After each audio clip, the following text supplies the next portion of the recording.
കർത്താവിന്റെ അതിപരിശുദ്ധ നാമം ഇന്ന് പ്രഭാതത്തിലും മഹത്വപ്പെടുമാറാകട്ടെ. എല്ലാ സഹോദരങ്ങൾക്കും വേഗം വരുന്ന യേശുക്രിസ്തുവിന്റെ അനുഗ്രഹീത നാമത്തിൽ ക്രിസ്തീയ വന്ദനത്തെ അറിയിക്കുന്നു. ഒരു ദിവസം കൂടെ അവിടെ നമുക്ക് ദാനമായി നൽകിയല്ലോ. ദൈവത്തിന്റെ മഹാകരുണയും വിശ്വസ്തതയും ഓർത്ത് നമുക്ക് ദൈവത്തിന് നന്ദിയോടെ സ്തോത്രം ചെയ്യാം. വീഴാതെ വണ്ണം നമ്മെ സൂക്ഷിച്ച് അവിടുത്തെ മഹിമാസന്നത്തിൽ കളങ്കമില്ലാതെ ആനന്ദത്തോടെ നിർത്തുന്നവന് നന്ദി പറയാം. ആയിരിക്കുന്നത് അവിടുത്തെ കൃപയാലാണെന്ന് ഇന്ന് പ്രഭാതത്തിലും നമുക്ക് സമ്മതിക്കാം. ഓരോ ദിവസവും ജയത്തോടെ ദൈവം നമ്മെ നടത്തുന്നില്ലേ. ബാല്യക്കാർ ക്ഷീണിച്ച് തളർന്നു പോകും, യൗവനക്കാർ ഇടറി വീഴുമെങ്കിലും യഹോവയെ കാത്തിരിക്കുന്നവർ ശക്തിയെ പുതുക്കും. അവർ കഴുകന്മാരെ പോലെ ചിറകടിച്ച് കയറും. ക്ഷീണിച്ചിരിക്കുന്നവനാണ് ദൈവശക്തി നൽകുന്നത്. ഏത് വിഷയത്തിലാണ് നിങ്ങൾ ക്ഷീണിതർ? അവർക്ക് ശക്തി നൽകുന്ന ഒരു ദൈവമുണ്ട്. ബലമില്ലാത്തവന് ബലം വർദ്ധിപ്പിക്കുകയാണ്. വർദ്ധിപ്പിച്ച് അടുത്ത തലത്തിലേക്ക് ദൈവം കൊണ്ടുവരിക. ചാവാറായ ശേഷിപ്പുകൾ ഇന്ന് പകൽ ശക്തീകരിക്കപ്പെടട്ടെ. കുനിഞ്ഞിരിക്കുന്നവരെ നിവർത്തുന്ന ദൈവത്തിന്റെ കരം നമുക്ക് വേണ്ടി വെളിപ്പെട്ടു വരികയാണ്. ആരും തുറക്കാതെ വണ്ണം അടയ്ക്കുന്ന ഒരുവൻ, ആരും അടയ്ക്കാതെ വണ്ണം തുറക്കുകയും ചെയ്യുന്ന ഒരുവൻ നമ്മുടെ കർത്താവ് മാത്രമാണ്. സഹോദരങ്ങളെ, കർത്താവ് തുറന്നാൽ അതിനെ അടയ്ക്കാൻ ലോകത്തിൽ ഒരു ശക്തിക്കും സാധ്യമല്ലെന്ന് ഇന്ന് പ്രഭാതത്തിൽ ഒന്ന് തിരിച്ചറിയട്ടെ. നമ്മുടെ ദൈവം ജീവനുള്ള ദൈവമാണ്. നമ്മുടെ ദൈവം ഉച്ചാരണങ്ങളുടെ ദൈവമാണ്. നമ്മുടെ ദൈവം സർവശക്തിയുള്ള ദൈവമാണ്. ഉന്നതനായ ദൈവമാണ്. ഉയർന്നിരിക്കുന്ന ദൈവമാണ്. രാജാക്കന്മാർക്ക് അധിപനാണ്. രാജാതിരാജാവാണ്. അമർത്യതയുള്ളവനാണ്. കർത്താതി കർത്താവാണ്. അടുത്തുകൂടാത്ത വെളിച്ചത്തിൽ വസിക്കുന്നവനാണ്. ഏതിരുട്ടിനെയും മാറ്റാൻ കഴിവുള്ള ലോകത്തിന്റെ വെളിച്ചമായവൻ നമ്മുടെ അകത്തുണ്ട്. ഇരുളിനോ ആ വെളിച്ചത്തെ, ആ പ്രകാശത്തെ പിടിച്ചെടുക്കുവാൻ കഴിയത്തില്ല.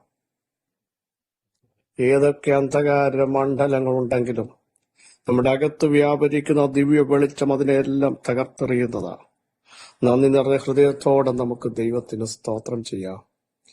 അവിടെ നല്ലവനല്ലോ, അവിടുത്തെ ദയ എന്നേക്കുമുള്ളതെന്ന് പറയാൻ ഇന്നും കർത്താവ് നമ്മെ എല്ലാം ഇടയാക്കുന്നതിന് സ്തോത്രം ചെയ്യാം. താഴ്ചയിൽ നമ്മെ ഓർത്ത് വയലിയുടെ കയ്യിൽ നമ്മെ വിടുവിച്ച സകല ജഡത്തിനും ആഹാരം കൊടുക്കുന്ന സർവശക്തിയുള്ള ദൈവത്തിന് നന്ദിയോടെ നമുക്ക് സ്തോത്രം ചെയ്യാം. യഹോവയെങ്കിലെ സന്തോഷം നമ്മുടെ ബലമാകട്ടെ. അവിടുന്ന് എല്ലാ കാലത്തും നമ്മെ ശക്തിയോടെ നടത്തും. അവിടുത്തെ പ്രവൃത്തികൾ അതിശ്രേഷ്ഠമാണ്, അത്യുത്തമമാണ്. അവിടുത്തെ കഴിയാത്ത ഒരു കാര്യമില്ല.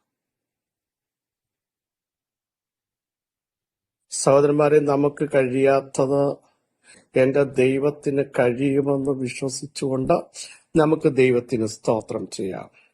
അവിടുത്തെ പ്രവൃത്തികൾ അതിശ്രേഷ്ഠമെന്ന് പറഞ്ഞാൽ നമ്മുടെ മൈൻഡിനകത്ത് ഉൾക്കൊള്ളാൻ പറ്റാത്ത പ്രവൃത്തികളാണ് എന്റെ ദൈവത്തിന്റെ കയ്യിലുള്ളത്. നമ്മുടെ വിചാരങ്ങളല്ല ദൈവത്തിന്റെ വിചാരങ്ങൾ, നമ്മുടെ വഴികളല്ല ദൈവത്തിന്റെ വഴികൾ. ആകാശം ഭൂമിക്ക് മീതെ ഉയർന്നിരിക്കുന്നത് പോലെ നമ്മുടെ വഴികളെക്കാൾ, നമ്മുടെ വിചാരങ്ങളെക്കാൾ ദൈവത്തിന്റെ വഴികളും വിചാരങ്ങളും ഏറ്റവും ശ്രേഷ്ഠമാണ്. നമ്മൾ കരുതാതെ നമുക്ക് വേണ്ടി പ്രവർത്തിക്കുന്ന ഒരു ദൈവം, കാണാത്തയിടത്ത് ഇറങ്ങി വരുന്ന ഒരു ദൈവം, സമുദ്രത്തിന്റെ അറ്റത്ത് എന്ന് പാർത്താലും അവിടെയും നമ്മെ ജയത്തോടെ നടത്തുന്നവൻ.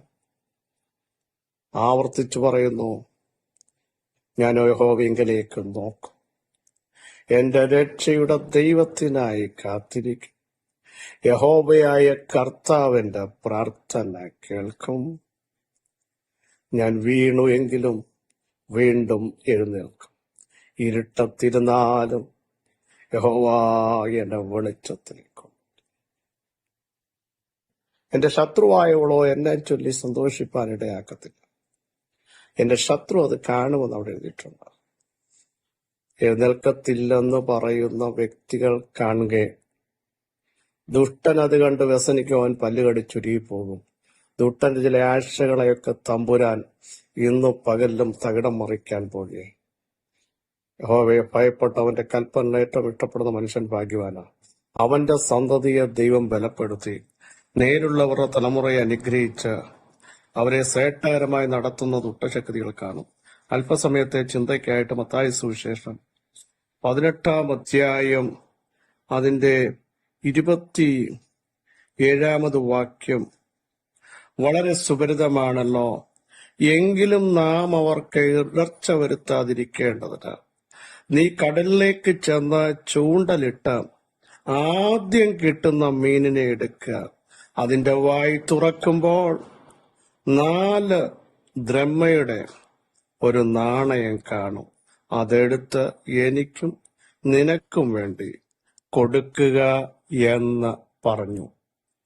വളരെ സുപരിതമായ ഒരു വാക്യമാണ്. യേശുവും ശിഷ്യന്മാരും കഫർന്നഹൂമിൽ എത്തിയപ്പോൾ നികുതി പിരിക്കുന്നവർ അല്ലെങ്കിൽ ചുങ്കം പിരിക്കുന്നവർ പത്രോസിന്റെ അടുക്കൽ വന്ന്, നിങ്ങളുടെ ഗുരു നികുതി കൊടുക്കുന്നില്ലയോ എന്ന് ചോദിച്ചതിന് ഉവ്വ് എന്ന് പറഞ്ഞു. അവർ വീട്ടിൽ വന്നപ്പോൾ യേശു അവനോട്, ശിമോനെ, നിനക്ക് എന്ത് തോന്നുന്നു? ഭൂമിയിലെ രാജാക്കന്മാർ ചുങ്കമോ കരമോ ആരോട് വാങ്ങുന്നു എന്ന് ചോദിച്ചു. പുത്രന്മാരോ അന്യരോടോ എന്ന് ചോദിച്ചതിന് അന്യരോട് എന്ന് പറഞ്ഞു. യേശു അവനോട്, എന്നാൽ പുത്രന്മാർ ഒഴിവുള്ളവരല്ലോ, എങ്കിലും നാം അവർക്ക് ഇടർച്ച വരുത്താതിരിക്കേണ്ടത്. ഈ ചോദ്യം ഇവരെ കുരുക്കാനാണ് ചോദിച്ചത്. അപ്പോ ആ ചോദ്യത്തിന് യേശു പത്രോസിനോട് പറയുകയാണ്, ഈ നികുതി പിരിക്കുന്നവർ ചോദിച്ച ചോദ്യം ഇവരെ കൊടുക്കാൻ വേണ്ടിയാണ്.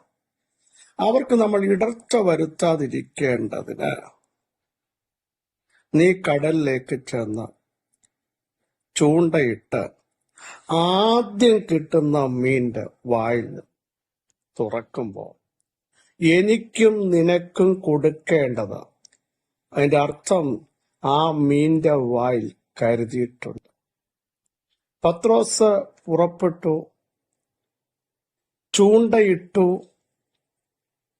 ആയിരക്കണക്കിന് മത്സ്യങ്ങളുള്ള ആ സമുദ്രത്തിൽ ആദ്യത്തെ, അല്ലെങ്കിൽ ഒന്നുകൂടി പറഞ്ഞാൽ ചൂണ്ടയിൽ കൊത്തിയ ആദ്യത്തെ മീന്റെ വായിൽ തന്നെ ദൈവം ചതുർദ്രഹ്മ കരുതി. സഹോദരങ്ങളെ, ഒത്തിരി മത്സ്യങ്ങൾ ഉണ്ടെങ്കിലും നിനക്ക് വേണ്ടി കരുതുന്നതിനെ നിന്റെ അടുക്കലേക്ക് അയക്കുന്ന ഒരു ദൈവം. നീ വിശ്വാസത്തോടെ ചെല്ലാൻ തയ്യാറാകുമെങ്കിൽ, പ്രതീക്ഷിക്കാത്ത ദൈവപ്രവൃത്തി, ദൈവിക വാഗ്ദത്തങ്ങൾ, അരുളപ്പാട് കേട്ട സ്റ്റെപ്പെടുക്കാൻ തയ്യാറാകുമെങ്കിൽ, നിന്റെ വിഷയത്തിനു വേണ്ടി നീ പ്രതീക്ഷിക്കാത്ത ഇടത്ത് ദൈവത്തിന്റെ കരുതൽ. നോക്കൂ, ഒഴുകി നടന്നതിനെ നിന്റെ കരത്തിൽ എത്തിച്ച്, അതിനകത്തുള്ള നന്മകളെ നിന്റെ കരത്തിൽ എത്തിച്ച് നിന്റെ ആവശ്യങ്ങൾക്ക് കൊടുക്കുന്ന ഒരു ദൈവം, കൊടുപ്പിക്കുന്ന ഒരു ദൈവം. ഒഴുകി നടന്നതല്ലേ മീൻ? നിങ്ങൾ ചിന്തിച്ചത് മറ്റെവിടുന്നെങ്കിലും കരുതുമെന്നാണ്. അല്ല, ഏലിയാവ് ഒരു കെരിത്തോട് പറ്റുമ്പോൾ, കാക്കയുടെ വരവ് നിൽക്കുമ്പോൾ, ഇപ്പുറത്ത് ഞാനും എന്റെ മകനും ഒരടയുണ്ടാക്കി തിന്നിട്ട് മരിക്കാൻ തീരുമാനിച്ചു എന്ന് പറയുന്ന ഇടത്താണ് നിന്നെ പുലർത്തേണ്ടത് ഞാൻ കൽപ്പിച്ചിരിക്കുന്നത്. നിന്റെ മൈൻഡിന്റെ സെറ്റിനനുസരിച്ചല്ല, ബുദ്ധിക്കനുസരിച്ചല്ല. ദൈവിക പദ്ധതികൾ ഇന്ന് പകൽ വെളിപ്പെടുന്നത് ഒഴുകി നടക്കുന്ന ചിലതിന്. ഒന്നുകൂടി പറഞ്ഞാൽ, തന്റെ ജനം ഇറച്ചി ചോദിച്ചു. മിസ്രയീമിൽ നിന്ന് പുറപ്പെട്ടപ്പോൾ, മരുഭൂപ്രയാണത്തിലായപ്പോൾ അവർ ഇറച്ചി ചോദിച്ചു. ദൈവം മോശയോട് പറഞ്ഞു, ഞാനത് നൽകാം. മോശയ്ക്ക് ഇതുപോലൊരു സംശയം എവിടെ നിന്ന് കിട്ടും? സമുദ്രത്തിലെ മത്സ്യത്തെ മൊത്തം പിടിച്ചു കൂട്ടിയാൽ ഇത് സംഭവിക്കുമോ? എത്ര മാടുകളെ ഇതിനു വേണ്ടി അറക്കേണ്ടി വരും? ദൈവം തിരിച്ചൊരു ചോദ്യം, മോശേ, എന്റെ കരം കുറുതായിപ്പോയോ? എന്റെ വചനം നിവർത്തിയാകുമോ ഇല്ലയോ എന്ന് നീ ഇപ്പോൾ കാണും. നീ ഇപ്പോൾ സംശയിക്കുന്ന ചില അസാധ്യങ്ങളാണ്. സാഹചര്യങ്ങളെ നോക്കി നീ സംശയിക്കുന്നു. പക്ഷേ എന്റെ കരത്തിന്റെ പ്രവൃത്തി നിനക്ക് വേണ്ടി വെളിപ്പെടുന്ന സമയമാണ്. നീ ചിന്തിക്കാത്ത ചില ദൈവപ്രവൃത്തികൾ. സ്തോത്രം. എന്താ സംഭവിച്ചത്?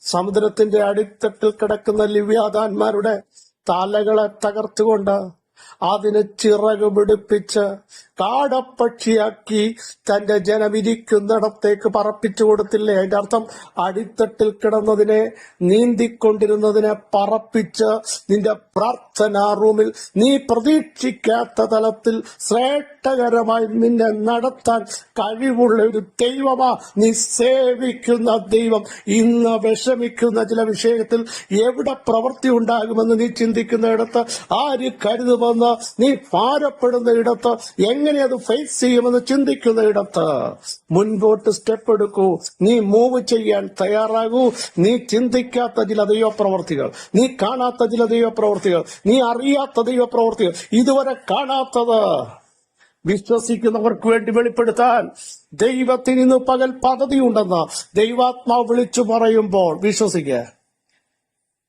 കോടാനുകോടി മത്സ്യങ്ങളുള്ള ഇടത്ത് നിനക്ക് വേണ്ടി ഒരു കരുതൽ കരുതി ദൈവം ഒരിടത്ത് നിർത്തിയിട്ടുണ്ടാ. നീ വിശ്വാസത്തോടെ നീങ്ങണം. നീ അറച്ചു നിൽക്കരുത്. പലപ്പോഴും നീ സംശയിക്കുന്നു. ഇന്ന് പകൽ ദൈവാത്മാവ് ശക്തമായി പറയുന്നു, സംശയിക്കരുത്, അവിശ്വസിക്കരുത്. എന്റെ മഹത്വം നീ കാണാൻ പോകുക. എന്റെ പ്രവൃത്തി നിന്റെ കുടുംബം കാണാൻ പോകുക. നിന്റെ തലമുറകൾ കാണാൻ പോകുക. നീ വിഷമിക്കുന്ന വിഷയത്തിന്മേൽ മുമ്പോട്ട് മൂവ് ചെയ്യുക. നീ പോകുക. നിനക്ക് വേണ്ടി ദൈവം അവിടെ ചെയ്തിട്ടുണ്ട്. നീ പോകുക. ദൈവം അത് പ്രവർത്തിച്ചിട്ടുണ്ട്. ഇന്ന് പകൽ വിശ്വസിക്കുന്നവർ സ്തോത്രം ചെയ്യൂ. ഒരു വലിയ ദൈവപ്രവൃത്തി ഇപ്പോൾ തന്നെ സംഭവിക്കുന്നു. അവിശ്വാസങ്ങൾ മാറ്റൂ, സംശയങ്ങൾ മാറ്റൂ. ദൈവം നിങ്ങളോട് കൽപ്പിക്കുന്നത് ചെയ്യൂ.